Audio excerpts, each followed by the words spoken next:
Hi friends, welcome to our channel. ഇന്നത്തെ നമ്മളെ video ഇളനീർ പുഡിംഗ്. അതിനായിട്ട് ഒരു കപ്പ് വെള്ളത്തിൽ ഒരു ചെറിയ ടീസ്പൂൺ ചൈന ഗ്രാസ് പൗഡറിനെ മെൽറ്റ് ചെയ്ത് വെച്ചിട്ടുണ്ട്. നെക്സ്റ്റ് ഒരു പാനിൽ ഒരു വലിയ കരക്കിന്റെ വെള്ളം എടുക്കുക. അത് ഒരു മിനിറ്റ് പോലെ കുറച്ച് ചൂടാക്കുക. നെക്സ്റ്റ് അതിലേക്ക് ഒരു ടീസ്പൂൺ പഞ്ചസാര ആഡ് ചെയ്ത് കൊടുക്കുക. അതിനെ നന്നായിട്ട് മെൽറ്റ് ചെയ്തെടുക്കുക. പഞ്ചസാര നല്ല മെൽറ്റ് ആയതും അതിലേക്ക് ഈ ചൈന ഗ്രാസ് മെൽറ്റ് ചെയ്ത് വെച്ചിരിക്കുന്ന വെള്ളത്തിന് ചേർത്ത് കൊടുക്കുക.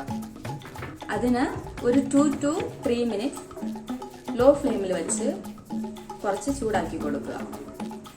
അതിന് 2-3 മിനിറ്റ് ചൂടാക്കിയതിന് ശേഷം അതിലേക്ക് ഞാൻ ചെറുതായിട്ട് കരക്കും പീസുകൾ ആഡ് ചെയ്തിട്ടുണ്ട്. നിങ്ങൾക്ക് ഓപ്ഷനല്ല, നിങ്ങൾക്ക് ഇഷ്ടമുണ്ടെങ്കിൽ ആഡ് ചെയ്തു. എനിക്ക് ഇഷ്ടമാണ്, അതുകൊണ്ട് ആഡ് ചെയ്തിട്ടുണ്ട്.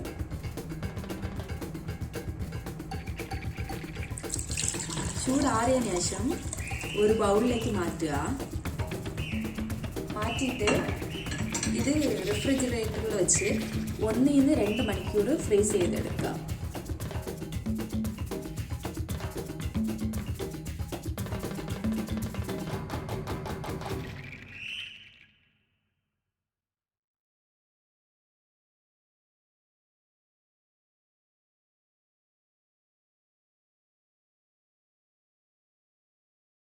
ഈ വീഡിയോ ഇഷ്ടമായെങ്കിൽ ലൈക്ക് ചെയ്യുക, ഷെയർ ചെയ്യുക, സബ്സ്ക്രൈബ് ചെയ്യുക. Thanks for watching. Bye bye.